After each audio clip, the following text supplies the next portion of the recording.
ಮತದಾರರ ಜೊತೆಗೆ ನಾನು ನಂಬಿರೋ ನನ್ನ ಸ್ನೇಹಿತರ ಬಳಗ ಇದೆಯಲ್ಲ, ಅದೇ ನನ್ನ ನಿಜವಾದ ಶಕ್ತಿ. ನಾನು ನಂಬಿರೋದನ್ನು ನನ್ನ ಸ್ನೇಹಿತ ಬಳಗದಲ್ಲಿ.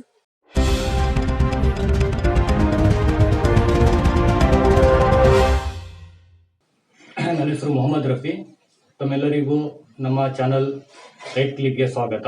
ಇವತ್ತು ನಾವು ಅಲ್ಲೂರು ಗ್ರಾಮದ 3ನೇ ಡಿವಿಷನ್ನಿಂದ ಪಕ್ಷೇತರ ಅಭ್ಯರ್ಥಿಯಾಗಿ ಸ್ಪರ್ಧೆ ಮಾಡಿರುವ ಇಮ್ರಾನ್ ಖಾನ್ನವರು ನಮ್ಮ ಜೊತೆಗಿದ್ದಾರೆ.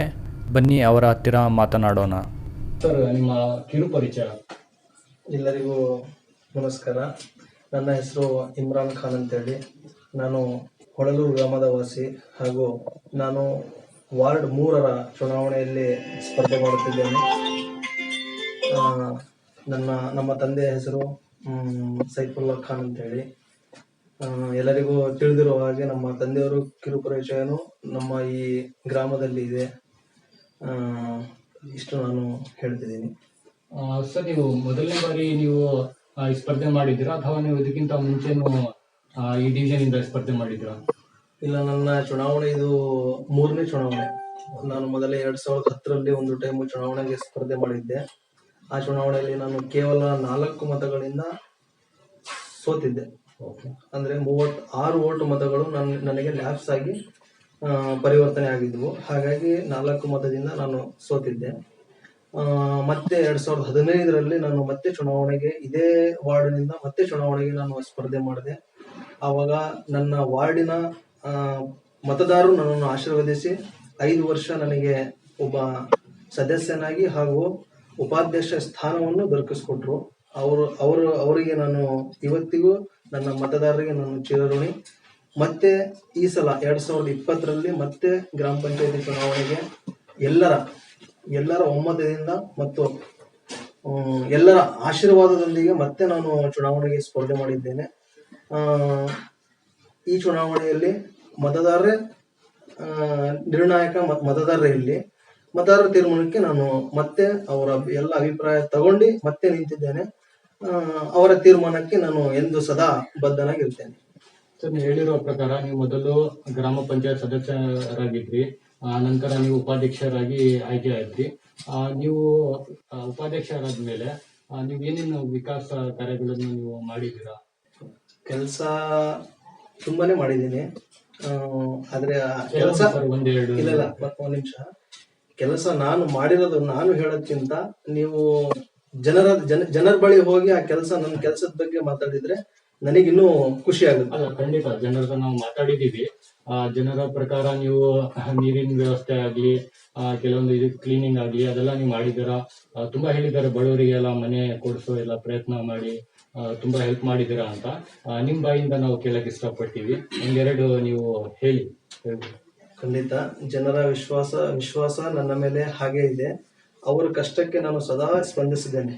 ಸರ್ಕಾರಿ ಸೌಲಭ್ಯಗಳು ಏನೇ ಬರಲಿ, ಒಬ್ಬ ಬಡವ ಮತದಾರನಿಗೆ ಅವನಿಗೆ ಮನೆಗೆ ಸರ್ಕಾರಿ ಸೌಲಭ್ಯ ಏನೇ ಬಂದರೂ ಅವನಿಗೆ ಮುಟ್ಟುವಂತ ಕೆಲಸ ಪ್ರಾಮಾಣಿಕವಾಗಿ ಹಾಗೂ ನನ್ನ ವೈಯಕ್ತಿಕ ಹಣವನ್ನು ನಾನು ಉಪಯೋಗಿಸಿ ನಾನು ಅವರಿಗೆ ಆ ಅನುಕೂಲವನ್ನು ತಲುಪಿಸಲ್ಲಿ ನಿಜವಾದ ಪ್ರಾಮಾಣಿಕವಾಗಿ ಪ್ರಯತ್ನವನ್ನು ಪಟ್ಟಿದ್ದೇನೆ.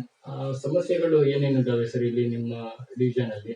ಆಲ್ಮೋಸ್ಟ್ ಬಹಳಷ್ಟು ಸಮಸ್ಯೆಗಳು ಇದ್ದು ನನ್ನ ಹಿಂದಿನ ಅವಧಿಯಲ್ಲಿ ಈ ನನ್ನ ಒಂದು ವಾರ್ಡಿನ ಬಗ್ಗೆ ನಾನು ಅತಿ ಹೆಚ್ಚು ಕಾಳಜಿ ವಹಿಸಿ ಒಂದು ಹಂತದಲ್ಲಿ ಕೆಲವೊಂದು ಸಮಸ್ಯೆಗಳನ್ನು ಬಗೆಹರಿಸಿದ್ದೀನಿ. ಬಟ್ ಇನ್ನೂ ಕೆಲವೊಂದು ಸಮಸ್ಯೆಗಳು ಇದಾವೆ. ನಮ್ಮ ವಾರ್ಡಲ್ಲಿ ಮುಂಚೆ ಚುನಾಯಿತರಾಗಿ ಆಯ್ಕೆ ಆದವರು, ಅವಾಗ ಅನುದಾನನೂ ಕಡಿಮೆ ಇತ್ತು ಪಂಚಾಯಿತಿಗೆ. ಅವರು ಆ ಮಟ್ಟಕ್ಕೆ ಕೆಲಸವನ್ನು ನಿರ್ವಹಿಸ ನಾವು ಚುನಾಯಿತನಾಗಿ ಆಯ್ಕೆ ಆದ ಮೇಲೆ ನನ್ನ ಪ್ರಯತ್ನ ಮತ್ತೆ ನನ್ನ ಸಹಪಾಠಿಗಳು, ನನ್ನ ಒಬ್ಬನ ಪ್ರಯತ್ನ ಅಲ್ಲ, ನನ್ನ ಜೊತೆ ಕೈ ಜೋಡಿಸಿದ ಆ ಎಲ್ಲಾ ಸದಸ್ಯರುಗಳು ಇದು ಅದರಲ್ಲಿದೆ. ನನ್ನ ಒಬ್ಬನ ಪ್ರಯತ್ನ ಅಲ್ಲ, ನನ್ನ ಜೊತೆ ಕೈ ಜೋಡಿಸಿದ ಪ್ರತಿಯೊಬ್ಬ ಸದಸ್ಯನು ಅವರಿಗೂ ನಾನು ಚಿರಋಣಿ. ಯಾಕಂದ್ರೆ ಅವರ ಸಹಕಾರ ಇಲ್ಲದೆ ನಾನು ಏನೂ ಇಲ್ಲ. ಮತದಾರರು ಹೆಂಗೆ ನನ್ನನ್ನು ಆಯ್ಕೆ ಮಾಡಿ ಕಳಿಸಿದ್ರು, ಅದೇ ರೀತಿ ನನ್ನ ಜೊತೆ ಅಲ್ಲಿ ಒಂದು ಪಂಚಾಯಿತಿ ಟೀಮ್ ಒಳಗೆ ನನಗೆ ಸಹಕಾರ ಕೊಟ್ಟಿದ್ದ ಪ್ರತಿಯೊಬ್ಬ ಸದಸ್ಯರ ಬಗ್ಗೆನೂ ನಾನು ಧನ್ಯವಾದಗಳನ್ನು ಅವರಿಗೂ ತಲುಪಿಸಕ್ಕೆ ಹೇಳ್ತೀನಿ. ಎಲ್ಲರ ಸಹಕಾರದಿಂದ ಒಳ್ಳೆ ಕೆಲಸ ಮಾಡಿದ್ದೀನಿ. ಮುಂದೆ ನನಗೆ ಅವಕಾಶ ಮತದಾರರು ಮಾಡಿಕೊಟ್ರೆ ಮುಂದಿನ ದಿನಗಳಲ್ಲೂ ನಾನು ಇನ್ನೂ ಕೆಲಸ ಮಾಡೋಕ್ಕೆ ನಾನು ಬಯಸ್ತೇನೆ. ಸರ್, ಹೊಳಲೂರು ಡಿವಿಷನ್ 3ರಿಂದ ಜನರು ನಿಮ್ಮನ್ನೇ ಯಾಕೆ ಆಯ್ಕೆ ಮಾಡಬೇಕು? ಈ ಒಂದು ನನ್ನ ವಾರ್ಡಿನಲ್ಲಿ ವಾರ್ಡು ಮತ್ತು ಗ್ರಾಮ, ನಾನು ಒಂದು ವಾರ್ಡಿಗೆ ಚುನಾವಣೆ ಸ್ಪರ್ಧೆ ಮಾಡ್ತಾ ಇದ್ದೀನಿ. ಬಟ್ ನನ್ನ ಮೊದಲ ಆದ್ಯತೆ ನನ್ನ ಇಡೀ ಗ್ರಾಮ ನನ್ನದು. ಆ ಉದ್ದೇಶದಲ್ಲಿ ನನಗೆ ಇನ್ನೂ ಕೆಲವೊಂದು ಕೆಲಸಗಳು ಮಾಡೋಕ್ಕೆ ಅವಕಾಶ ಮಾಡಿಕೊಳ್ಳಿ. ಏನು ಸರ್ಕಾರಿ ಸೌಲಭ್ಯಗಳು, ಯಾಕಂದ್ರೆ ಹಿಂದೆ ನಾನು ಪ್ರತಿಯೊಂದು ಮನೆಗೆ ಸುಮಾರು ನಮ್ಮ ಹೊಳಲೂರಿಗೆ ನಾನು ಒಂದು ವಾರ್ಡಲ್ಲಿ ಗೆದ್ದಿರಬಹುದು. ಬಟ್ ನನಗೆ 3 ವಾರ್ಡ್ ನನ್ನ ಗ್ರಾಮ ಅಂತ ಬಂದಾಗ ನನಗೆ ಎಲ್ಲರೂ ಒಂದೇ. ನಾನು ಯಾವುದೇ ಒಂದು ಜಾತಿಯ ಅಭ್ಯರ್ಥಿ ಅಲ್ಲ, ಜಾತ್ಯತೀಯ ಅಭ್ಯರ್ಥಿ ನಾನು. ಹಾಗಾಗಿ ನನಗೆ 3 ವಾರ್ಡಿನ ಜನನು ನನ್ನ ಮತದಾರರೇ. ನನ್ನ ಒಂದು ವಾರ್ಡಿಂದ ನಾನು ಹೇಳ್ತಾ ಇಲ್ಲ, ನನಗೆ 3 ವಾರ್ಡಿನ ಮತದಾರರು ಜನ ಎಲ್ಲ ನನಗೆ ಸಹಕರಿಸ್ತಿದ್ದಾರೆ. ಅವರಿಗೋಸ್ಕರ ಸರ್ಕಾರಿ ಸೌಲಭ್ಯಗಳು ಏನೇ ಸಿಗಲಿ ಅವರಿಗೆ ನಾನು ತಲುಪಿಸುವಂತ ಕೆಲಸ ನಾನು ಮಾಡ್ತೀನಿ ಅನ್ನೋ ನಂಬಿಕೆ ಆ ಜನ ನನ್ನ ಮೇಲೆ ಇಟ್ಟಿದಾರಲ್ಲ, ಅದಕ್ಕೋಸ್ಕರ ಮತ್ತೆ ಅವರು ನನಗೆ ಆಯ್ಕೆ ಮಾಡಕ್ಕೆ ಆಶೀರ್ವಾದ ಮಾಡ್ತಾರ ಅನ್ನೋ ನಂಬಿಕೆನೂ ನನಗಿದೆ. ನೀವು ಗೆಲ್ತೀರಾ ಅಂತ ಎಷ್ಟು ನಿಮ್ಮಲ್ಲಿ ವಿಶ್ವಾಸ ಇದೆ ಸರ್? ಪ್ರಯತ್ನ ಗೆಲ್ಸೋದು ಮತದಾರರು ಕೈಯಲ್ಲಿರೋದು. ನಾನು ಗೆಲ್ತೀನಿ ಅನ್ನೋದು ಗೆಲ್ತೀನಿ ಅನ್ನೋದು ಹೇಳಲಾರೆ. ಪ್ರಯತ್ನ ನನ್ನದು. ನನಗೆ ಮತ ಕೊಟ್ಟು ಆಯ್ಕೆ ಮಾಡುವ ಮತದಾರರು ಅವರ ತೀರ್ಮಾನಕ್ಕೆ ನಾನು ಬದ್ಧ. ನಿಮಗೆ ಭರವಸೆ ಇದೆ ಅವರು ನಿಮಗೆ ಮತ ನೀಡಿ ಹೆಚ್ಚಿನ ಮತದಿಂದ? ಖಂಡಿತ ಭರವಸೆ ಇದೆ ನನಗೆ. ನಾನು ನಂಬಿರುವ ಮತದಾರರು ನನಗೆ ಕೈ ಬಿಡಲ್ಲ ಅಂತ ಹೇಳಿ ನನಗೆ ನಂಬಿಕೆ ಇದೆ. ಅವರ ನಂಬಿಕೆ ನಾನು ಉಳಿಸ್ಕೊಂತೀನಿ ಅನ್ನೋ ನಾನು ನೇರವಾದ ಮಾತನ್ನ ಈ ಸಂದರ್ಭದಲ್ಲಿ ಹೇಳಕ್ ಬಯಸ್ತೇನೆ. ಸರ್, ನೀವು ಗೆದ್ದ ನಂತರ ಮೊದಲನೇದಾಗಿ ಏನ್ ಅಂದ್ರೆ ಡಿವಿಷನ್ ಅಲ್ಲಿ ಏನ್ ಸಮಸ್ಯೆಗೆ ನೀವು ಪರಿಹಾರ ಮಾಡ್ಬೇಕಂತ ಯೋಚಿಸಿದ್ದೀರಾ? ಸಮಸ್ಯೆಗಳು ಹಲವಾರು ಇದೆ. ಅದಕ್ಕೆ ತಕ್ಕಂತೆ ನಮ್ಮ ಪಂಚಾಯತಿಯಲ್ಲಿ ಅನುದಾನ ಕೊರತೆನೂ ಇರುತ್ತೆ. ಅದಕ್ಕೆ ತಕ್ಕಂತೆ ಅನುದಾನ ಯಾವ ರೀತಿ ಬರುತ್ತೋ ಆ ರೀತಿ ಆದ್ಯತೆ ಮೇರೆಗೆ ಈಗ ಹಿಂದಿನ ಅವಧಿಯಲ್ಲಿ ಸಾಕಷ್ಟು ಕೆಲಸಗಳು ಮಾಡಿದ್ದೇವೆ. ಮುಂದೆ ಬರುವಂತ ಅನುದಾನದಲ್ಲಿ ಎಲ್ಲಿ ಅವಶ್ಯಕತೆ ಇದೆ, ಒಂದು ಡ್ರೈನೇಜ್ ಆಗಿರ್ಬೋದು ಅಥವಾ ಆಲ್ಮೋಸ್ಟ್ ರೋಡ್ ಅಷ್ಟು ಕಂಪ್ಲೀಟ್ ಆಗಿದ್ದಾವೆ, ಸಣ್ಣ ಪುಟ್ಟ ಅವಶ್ಯಕತೆ ಬೀದಿ ದೀಪ ಆಗಿರ್ಬೋದು, ನೀರಿನ ಸಮಸ್ಯೆ, ಕುಡಿಯೋ ನೀರಿನ ಘಟಕ ಒಂದು ಇದರಲ್ಲಿ ಧರ್ಮಸ್ಥಳದಿಂದ ನಮ್ಮ ಅವಧಿಯಲ್ಲೇ ನಾವು ವೀರೇಂದ್ರ ಹೆಗಡೆ ಅವರಿಗೆ ಭೇಟಿ ಮಾಡಿ ಅಲ್ಲಿಂದ ನಾವು ಅವರ ಸಹಾಯ ತಗೊಂಡು ನಾವು ಒಂದು ಇವತ್ತಿನ ದಿನ ನಾವು ನೀರಿನ ಘಟಕ ಒಂದು ಸ್ಥಾಪನೆ ಮಾಡಿದ್ವಿ. ಆಮೇಲೆ ಪಂಚಾಯತಿ ವತಿಯಿಂದಾನು ಮೇಲ್ಗಡೆ ಒಂದು ನೀರಿನ ಘಟಕ ಸ್ಥಾಪನೆ ಮಾಡಿದ್ವಿ. ಇನ್ನು ಇರೋದನ್ನ ಬಿಟ್ಟು ಇನ್ನು ಕೆಲವೊಂದು ಭಾಗದಲ್ಲಿ, ಯಾಕಂದ್ರೆ ನಮ್ಮ ಊರು ದೊಡ್ಡೂರು, ಇನ್ನು ಅಂತ 2 ನೀರಿನ ಅನುಕೂಲಗಳಾಗಬೇಕು, ಡ್ರೈನೇಜ್ಗಳು, ಆಮೇಲೆ ಸ್ವಚ್ಛತೆ ಬಗ್ಗೆ ಸ್ವಲ್ಪ ಇದು ಇರಬೇಕು. ವಿಶೇಷವಾಗಿ ಶಾಲೆಗಳು ನಾವು ಇಂಪ್ರೂವ್ಮೆಂಟ್ ಮಾಡಬೇಕು. ಶಾಲೆಗಳಿಗೆ ಬರುವಂತ ಅನುದಾನ ಪಂಚಾಯತಿ ವತಿಯಿಂದಾನು ನಾವು ಅದಕ್ಕೆ ಅನುದಾನ ಹಾಕಕ್ಕೆ ನಮಗೆ ಪ್ರಾವಿಷನ್ ಜಾಸ್ತಿ ಇಲ್ಲ.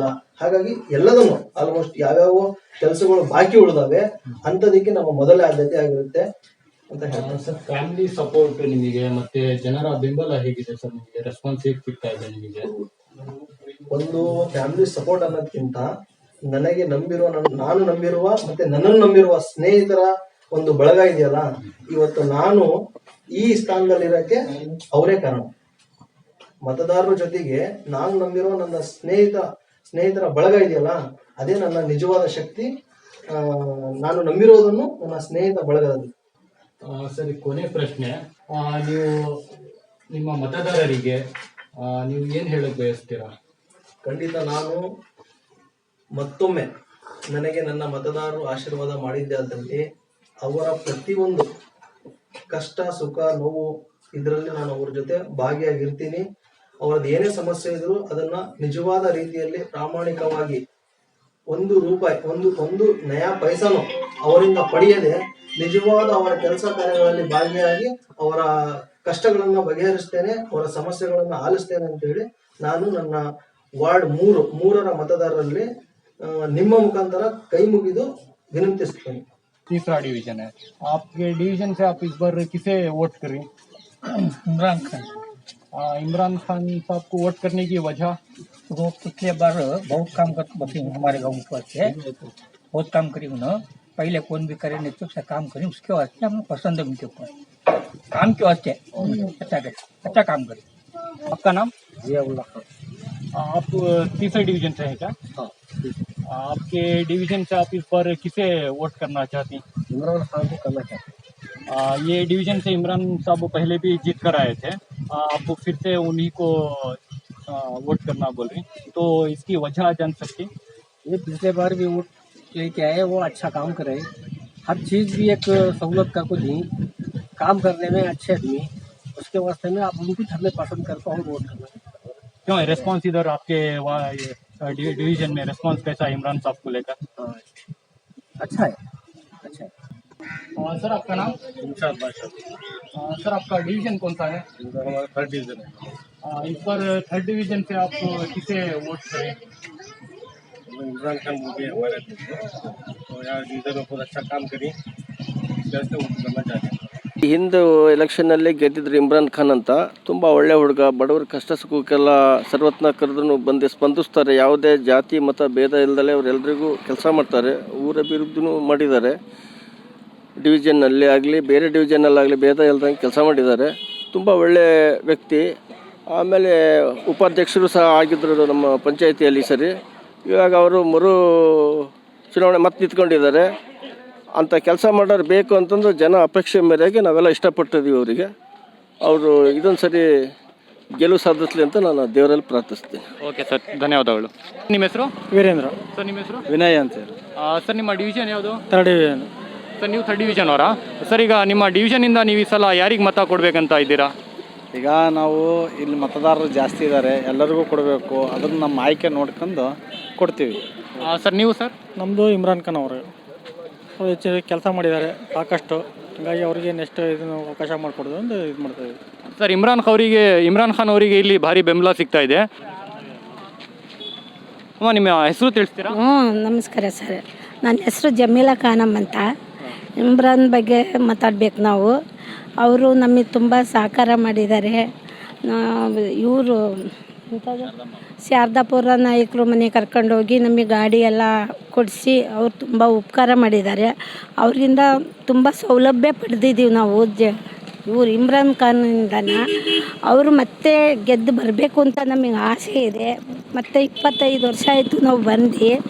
ಆಮೇಲೆ ಅವರು ಮತ್ತೆ ನಮಗೊಂದು ಸೈಟು ಮಾಡಿಕೊಡ್ತಾರೆ ಅಂತ ಒಂದು ತುಂಬ ಆಸೆ ಇದೆ. ಮನೆ ಇಲ್ಲ ನಮಗೆ, ಹಾಗಾಗಿ ಅವರಿಗೆ ನಾವು ಪ್ರೋತ್ಸಾಹ ಕೊಡಬೇಕು ಅಂತ ಇದು ಮಾಡ್ತಾ ಇದ್ದೀವಿ. ಈ ಗಾಡಿ ಇಮ್ರಾನ್ ಖಾನ್ ಅವರ ಪ್ರಯತ್ನದಿಂದ ನಿಮಗೆ ಸಿಕ್ಕಿದೆ? ಸಿಕ್ತು. ನಮ್ಮ ಅಂಗಡಿನೂ ಇದೆ ನಮ್ಮದು ರಸ್ತೆಗೆ ಮಂಡಲಿಂದು. ಅವರಿಂದ ತುಂಬ ಉಪಕಾರ ಆಗಿದೆ ನಮಗೆ.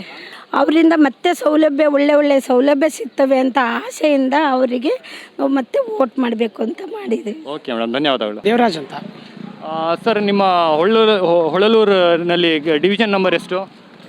ನಂದು ಆ್ಯಕ್ಚುಲಿ 1ನೇ ಡಿವಿಷನ್ನು. ಈಗ ಈ ಕ್ಷೇತ್ರ ಈಗ ನೀವಿರೋ ಇಂಟ್ರೂ ಮಾಡ್ತಾ ಇರೋದು 3ನೇ ಡಿವಿಷನಿಂದ. ಸರ್ ಇಲ್ಲಿ 3ನೇ ಡಿವಿಷನಲ್ಲಿ ಈ ಸಲ ಯಾರಿಗೆ ಬೆಂಬಲ ಜಾಸ್ತಿ ಸಿಗ್ತಾ ಇದೆ ಸರ್? ಬೆಂಬಲ ಇಮ್ರಾನ್ ಖಾನ್ ಅಂತ ತಂದರೆ ಸರ್ಕಾರದ ಯೋಜನೆಗಳು ಜನರಿಗೆ ಮುಟ್ಟಿಸ್ಲಿಕ್ಕೆ ಒಬ್ಬ ಯುವಕ ಮತ್ತು ವಿದ್ಯಾವಂತ ಇಮ್ರಾನ್ ಖಾನ್ನ ಆಯ್ಕೆ ಮಾಡಿದರೆ 3ನೇ ಡಿವಿಷನ್ ಜನ ಅನುಕೂಲ ಆಗುತ್ತೆ. ಸಾಮಾನ್ಯ ಅಭ್ಯರ್ಥಿ ಅಂದರೆ ನಮಗೆ ಬೇಗ ಸಿಗೋವಂತನಾಗಬೇಕು. ಯಾರೇ ಆಗಲಿ ಫೋನ್ ಮಾಡಿಕೊಂಡ್ರೆ ಈ ಹಿಂದೆ ಈ ಡಿವಿಷನ್ನಿಂದ ಅಭ್ಯರ್ಥಿ ಉಪಾಧ್ಯಕ್ಷ ಆದರೂ ಇಮ್ರಾನ್ ಖಾನ್. ನಮ್ಮ ಮೊದಲೇ ಡಿವಿಷನ್ ಇದ್ದರೂ ನಾನು ಫೋನ್ ಮಾಡ್ತಿದ್ದಿದ್ದು ನಮ್ಮ ಡಿವಿಷನ್ ಅಭ್ಯರ್ಥಿ ಫೋನ್ ಮಾಡ್ತಿರ್ಲಿಲ್ಲ, ಅಂದರೆ ಚುನಾಯಿತ ಪ್ರತಿನಿಧಿ ಮಾಡ್ತಿರಲಿಲ್ಲ. ಇವರಿಗೆ ಪ್ರತಿಯೊಂದು ಗೊತ್ತಿತ್ತು, ನಮಗೆ ಸ್ಪಂದಿಸ್ತಾರೆ, ಯುವಕರಿಗೆ ಸ್ಪಂದಿಸ್ತಾರೆ. ಸಾಕಷ್ಟು ಯೋಜನೆಗಳನ್ನು ಪರಿಶಿಷ್ಟ ಜಾತಿ ಪಂಗಡ ಇವುಗಳಿಗೆ ಸರ್ಕಾರದ ಯೋಜನೆಗಳು ಎಲ್ಲವನ್ನೂ ಗ್ಯಾಸ್ ಸಿಲಿಂಡ್ರು, ಕೆಲವೊಂದು ಹೊಲಿಗೆ ಯಂತ್ರಗಳು ಇವನ್ನೆಲ್ಲ ಕೊಡಿಸಿದ್ದಾರೆ. 3ನೇ ಡಿವಿಷನಿಂದ ಏನು ಮತದಾರರಿದ್ದಾರಲ್ಲ ಸಹೋದರ ಇಬ್ಬರನ್ನ ಗೆಲ್ಲಿಸಿದರೆ ಅನುಕೂಲ ಆಗುತ್ತೆ, ನಿಮಗೆ ಒಳ್ಳೆಯದಾಗುತ್ತೆ ಅಂತ ನನ್ನ ಪ್ರತಿನಿಧಿಯಾಗಿ ಅಷ್ಟೇ. ಆದರೆ ಪ್ರತಿನಿಧಿಯಾಗಿ ಪೂರ್ಣ ಪ್ರಮಾಣವಾಗಿ ಕೆಲಸ ಮಾಡಿದ್ದು ಹಿಂದೆ ಉದಾಹರಣೆ ಇಮ್ರಾನ್ ಖಾನೇ. ಅದರಾಗಿ ಹೇಳ್ತೀವಿ ನಾವು. ಉಪಾಧ್ಯಕ್ಷನಾಗಿ ಕೆಲಸ ಮಾಡಿದ್ದಾರೆ, ಮೆಂಬರಾಗಿ ಕೆಲಸ ಮಾಡಿದ್ದಾರೆ. ಎಲ್ಲ ಯೋಜನೆಗಳನ್ನು ಜನರಿಗೆ ಮುಟ್ಟಿಸ್ಬೇಕು, ಸುಮ್ಮನೆ ಹೇಳ್ಕೊಳ್ತಾ ಹೋಗೋದಲ್ಲ, ಜನರಿಗೆ ಮುಟ್ಟಿಸ್ಬೇಕು. ಆ ಕೆಲಸ ಇಮ್ರಾನ್ ಖಾನಿಂದ ಆಗಿದೆ ಅಂತ ನನ್ನ ಅನಿಸಿಕೆ, ನನ್ನ ಅನುಭವಕ್ಕೂ ಬಂದಿದೆ. ಕೆಲಸ ಮಾಡಿದ್ದಾರೆ, ಅವ್ರನ್ನೇ ಆಯ್ಕೆ ಮಾಡ್ಕೊಂಡ್ರೆ ನಿಮ್ಗೆ ಇನ್ನೂ ತುಂಬ ಒಳ್ಳೆಯದು ಅಂತ 3ನೇ ಡಿವಿಷನ್ ಮತದಾರರಿಗೆ ನಾನು ವಿನಂತಿ ಮಾಡ್ಕೊಳ್ತೀನಿ. ಓಕೆ ಸರ್, ಧನ್ಯವಾದ.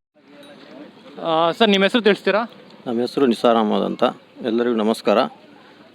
ನಮ್ಮ ಹೆಸರು ನಿಸಾರ್ ಅಹಮದ್ ಅಂತ. ನಾವು 3ನೇ ವಾರ್ಡಲ್ಲಿ ಇರೋದು. ನಾವು ನಮ್ಮ ಅಭ್ಯರ್ಥಿ ಇರೋದು ಇಮ್ರಾನ್ ಖಾನ್ ಅಂತ. ನಾವು ಅವ್ರ ಪರವಾಗಿ 2 ಎಲೆಕ್ಷನ್ ಮಾಡಿದ್ವಿ. ಒಂದು ಎಲೆಕ್ಷನಲ್ಲಿ ಒಂದು 4 ಓಟಿಂದ ಪರಾಭವ ಆಗಿದ್ದರು. ಮತ್ತು 2015ನೇ ಚುನಾವಣೆಯಲ್ಲಿ ಮತ್ತೆ ಶತಾಯಗತಾಯ ಪ್ರಯತ್ನ ಪಟ್ಟಿವಿ, ಅದರಿಂದ ಜಯಶೀಲರಾಗಿದ್ವಿ. ಮತ್ತು ಈಗ 2020ರ ಚುನಾವಣೆಯಲ್ಲಿ ಅನಿವಾರ್ಯವಾಗಿ ಈ ಕರೋನಾ ಅದು ಇದು ಬಂದು ಡಿಲೇ ಆಗಿತ್ತು ಎಲೆಕ್ಷನ್ನು ಚುನಾವಣೆ. ಮತ್ತು ಈಗ ಸಮಯ ಸಿಕ್ಕಾಗ ಮತ್ತೆ ಪ್ರಯತ್ನ ಪಡ್ತಾ ಇದ್ದೀವಿ. ಮತದಾರರು ಏನು ತೀರ್ಮಾನ ತಗೊಳ್ತಾರೋ ಅದಕ್ಕೆ ನಾವು ಬದ್ಧವಾಗಿದ್ದೀವಿ. ಸರ್, ನೀವು ಇಮ್ರಾನ್ ಖಾನ್ ಅವರಿಗೆ ಬೆಂಬಲ ಕೊಡ್ತಾ ಇದ್ದೀರಾ, ಏನು ಉದ್ದೇಶ ತಿಳ್ಕೊಬೋದಾ? ಸರ್, ಫಸ್ಟ್ ಆಫ್ ಆಲ್ ನಮ್ಮ ಸ್ನೇಹಿತ ಅನ್ನೋದಕ್ಕಿಂತ ಈ ವಾರ್ಡಿನ ಜನ ಅಭಿಪ್ರಾಯ ಸಂಗ್ರಹ ಮಾಡಿದ್ವಿ. ಜನ ಏನು ತೀರ್ಮಾನ ತಗೊಳ್ತಾರೆ, ಜನದ ಸಂಗ್ರಹ ಅಭಿಪ್ರಾಯ ತಗೊಂಡು ಮತ್ತೆ ಕಣಕ್ಕೆ ಇಳಿಸಿದ್ವಿ. ಜನರಿಗೆ ಎಲ್ಲರಿಗೂ ಅಭಿಪ್ರಾಯ ತೊಗೊಂಡಿದ್ವಿ. ಯಾರಿರಬೇಕು, ಬೇರೆ ಯಾರಿಗಾರು ಅವಕಾಶ ಇದ್ದರೆ ಬರ್ರಿ ಅಂತ ಮುಂದೆ ಕರೆದ್ವಿ. ಯಾರು ಬಟ್ ಇಮ್ರಾನಿ ಇರಲಿ ಅಂತ ಎಲ್ಲರ ಅಭಿಪ್ರಾಯ ಇತ್ತು. ಹಂಗಾಗಿ ಇಮ್ರಾನಿಗೆ ಮತ್ತೊಂದು ಅವಕಾಶ ಮಾಡಿಕೊಡೋಣ ಅಂತ ಹೇಳಿ ಮತ್ತೆ ಇಮ್ರಾನಿಗೆ ಅವಕಾಶ ಕೊಟ್ಟಿದ್ದೀವಿ. ಸರ್, ನೀವು ಯಾರಿಗೆ ಆಯ್ಕೆ ಮಾಡ್ತಾ ಇದ್ದೀರಾ? इमरान खान सर। ಸರ್, ನೀವು? सर इमरान खान। ಓಕೆ, ಧನ್ಯವಾದಗಳು. इस वीडियो को लाइक करें, हमारे चैनल को सब्सक्राइब कर बेल आइकन जरूर प्रेस करें हमारी न्यू वीडियो सबसे पहले देखने के लिए।